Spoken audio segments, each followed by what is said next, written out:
In a world where every hero wields swords, I chose a handgun as my weapon. My classmates burst into laughter, and even the teacher thought I'd lost my mind. This is a world where heroes and monsters coexist. Even upgraded magic bullets can't harm a hero. That's why ancient weapons are far stronger here than anything modern like a firearm. What's stranger is that this world's origin comes from a novel I once wrote. One day, after abandoning the story midway, I received an email from a reader who wanted to adapt it. But the moment I agreed, I was pulled straight into the world of my own creation, wearing nothing but a face full of confusion. 2 weeks passed before I got used to it. That's when I realized it wasn't a dream. I had actually been reborn as a background character in my unfinished story. After some thought, I guessed the only way home was to follow the main plot. If the story reached the point where I left it unfinished, I might finally get the chance to return. But that would take nearly 10 years in a world filled with danger at every step. So I enrolled in the very academy that trains future heroes, the Cube Academy. The central stage of my novel. Only a handful of elites ever make it in.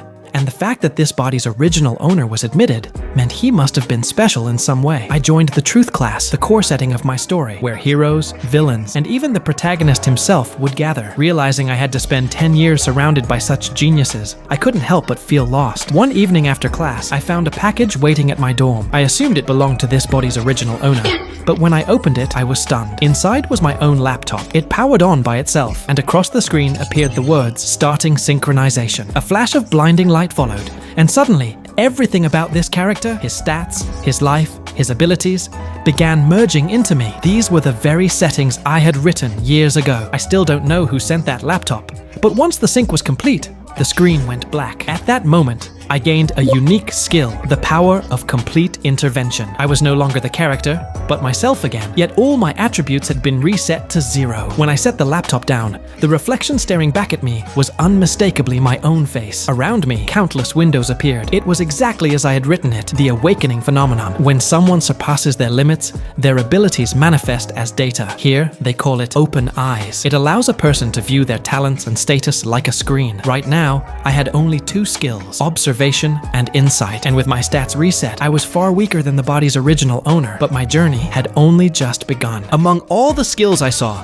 the most striking was something called intervention, a kind of almighty ability. Yet I didn't remember ever writing such a power into my story. It allowed me to gain SP points simply by increasing my presence in this world. Every 1000 SP could be exchanged for 1 ability point. Looking at this strange ability, I wondered, was this world itself telling me to increase my importance in the novel's storyline? A mysterious gift like this, along with the laptop, could only mean one thing. I was being pushed to intervene in the main plot. Just as I was trying to process it all, a new status window suddenly appeared, but every entry inside was nothing but question marks, locked until the main story reached its end. Fortunately, I had already planned to involve myself in the narrative. If I could connect with the main characters, perhaps I could uncover a way back home. And for that, I would need power, enough to survive the story I once wrote. I used my newly earned points to increase my stats. In my novel, there was no leveling system. Heroes grew stronger only by acquiring ability points. This time, I invested everything into a single attribute, luck. Luck in my world was practically a cheat. It had been designed as a fixed stat, impossible to raise with points. But with SP, it seemed possible. I converted the 10 points I had just earned,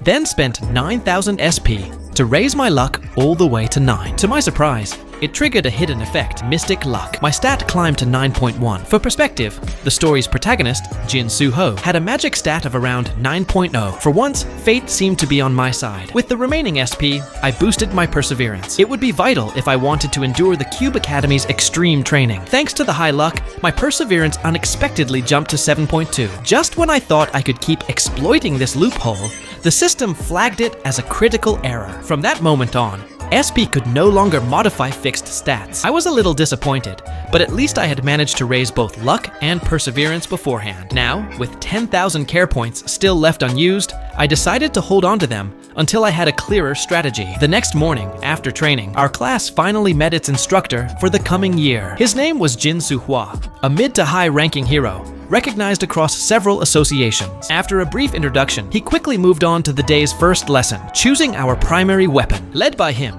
we entered the Cube Academy's vast armory. It was filled with countless ancient weapons, each one radiating power and history. The students were dazzled by the variety, but our instructor urged us to make a choice. Once chosen, a primary weapon had to be used for at least 6 months. One by one, The students picked weapons suited to their strengths. From swords to spears, the armory offered endless options. When the main characters had finished selecting, I began searching for mine. But with my current stats, I couldn't hope to wield the same kinds of weapons the others had chosen. I wasn't skilled with swords or blades either, so my choice was clear. I needed a weapon I could master quickly, something simple yet reliable. As I scanned the room, I found my choice. To everyone's surprise, I picked up a small handgun. The moment I did, whispers spread across the room, and a few students even laughed out loud. The instructor looked puzzled, curious about why I would abandon conventional weapons. Calmly, I explained that I simply wanted to try something different. Although unusual, the academy respected freedom of choice. Some suspected I only wanted attention. Others looked forward to the upcoming mock battles,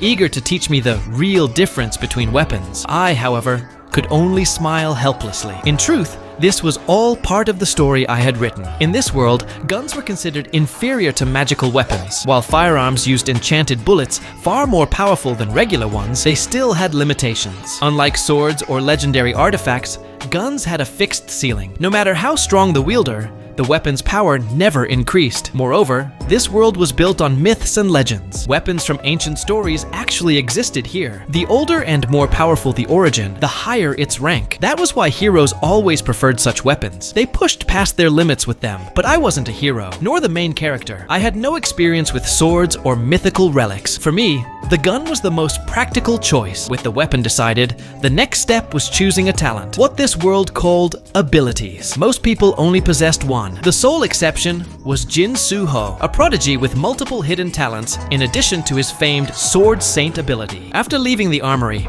he entered the training room where a girl named China Yoon was practicing with her bow. He reminded her that their class had just gained a new archer. But his words annoyed her. She didn't even consider me a proper archer and thought I might have already given up on becoming a hero. I had enough SP points to assign a talent, so I typed sharpshooter into the computer and spent the points to activate it. To my surprise, the system refined the ability, granting me mastery over all ranged weapons. It wasn't limited to guns. I could now use bows as well. And from the description, it was a growth type ability, meaning it would evolve with me. After some thought, I locked it in. From here on, sharpshooter would be my path forward. The next day's lesson was on conquering towers and dungeons. Thanks to my observation and reading abilities, I didn't need to pay much attention. I could easily grasp the content. Those powers allowed me to see the details of anyone within range, even the contents of their smartwatches, or browse digital files without any device at all. When class ended, the teacher reminded everyone to revise for the upcoming written exam. As soon as he left, Na-yoon complained about having to study theory. Shouldn't we be proving ourselves in real combat instead, she said. Almost on cue,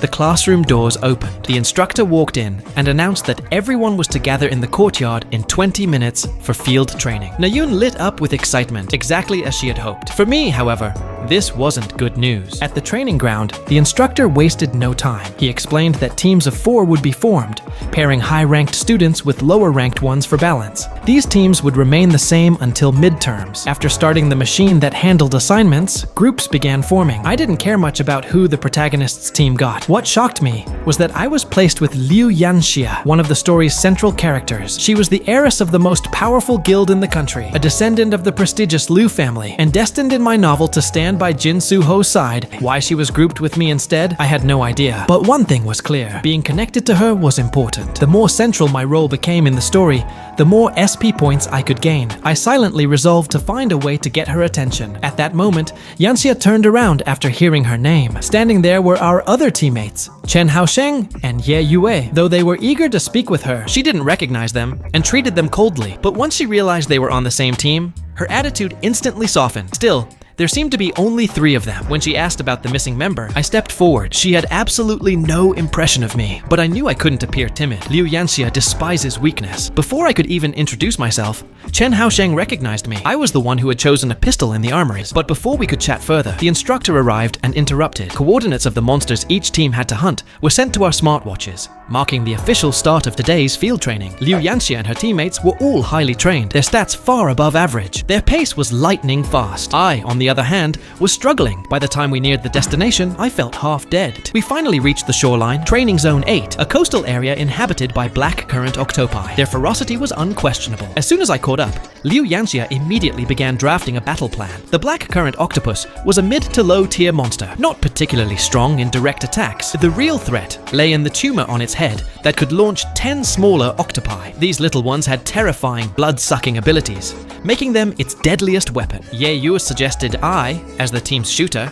should take them out quickly, but Liu Yanxia disagreed. She decided she would handle the small octopi herself, while Chen and Ye Yue conserved their strength. The creature's self-healing ability was extremely strong, and when the time came, they'd need a full-force strike at its weak point. Her plan, however, clearly pushed me out of the fight. She didn't even consider me useful. After curtly telling me not to interfere, she began the operation. Perhaps irritated by my slow pace earlier, Chen didn't hesitate when he received her orders. He struck a large rock, luring the monster closer to the shore. The tactic worked perfectly. The black current octopus rushed towards the sight of humans. Yanxia was already prepared. As soon as it drew near, the creature unleashed the small blood-sucking octopi from its head. Their speed was terrifying, so fast that even Chen couldn't dodge in time. Thankfully, Liu Yanxia struck exactly as planned. Her whip lashed out, striking down each of the small octopi with ease. Liu Yanxia looked almost effortless, barely using a fraction of her strength. Watching this, Chen Haosheng finally understood why she was ranked 7th among Cube Academy's freshmen. After thanking him briefly, she quickly pulled back,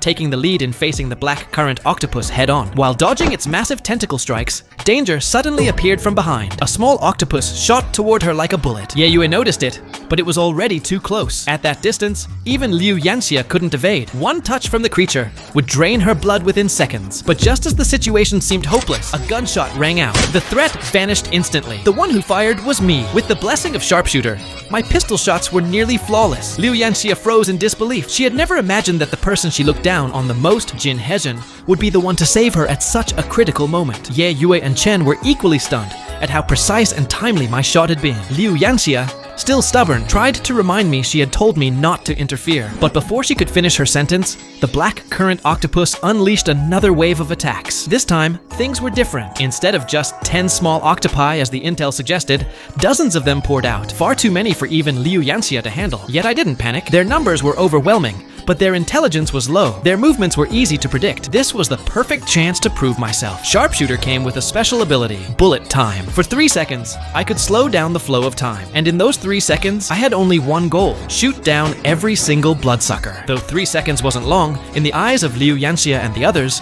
it was like just a few breaths. When they turned back, the swarm that had once filled the sky was now riddled with bullet holes, every last one destroyed. The sight left them stunned, but Liu Yanxia quickly shifted focus. Without the small octopi, the main body's weakness was exposed. She cracked her whip again, wrapping it tightly around the monster's vulnerable point, while shouting for her teammates to attack. Ye Yue and Chen didn't hesitate. Leaping onto the creature's head, they unleashed their magic in a devastating joint strike. The black current octopus fell instantly, killed on the spot. With that, Team 5's mission was complete. As relief washed over me, I collapsed to the ground. The first use of bullet time had drained nearly all my energy. Soon after, the electronic voice announced our completion time: 58 minutes and 58 seconds. Yanxia looked visibly disappointed. The result placed us only 16th. Later, back in the classroom, she confirmed the ranking on the big screen. Another team had finished 4th with a much faster time. Before joining the academy, she had vowed to stay ahead of them from the very beginning. Losing in the very first trial was a bitter blow. What stung her even more was noticing the boy beside her. His attention wasn't on the results at all. Instead,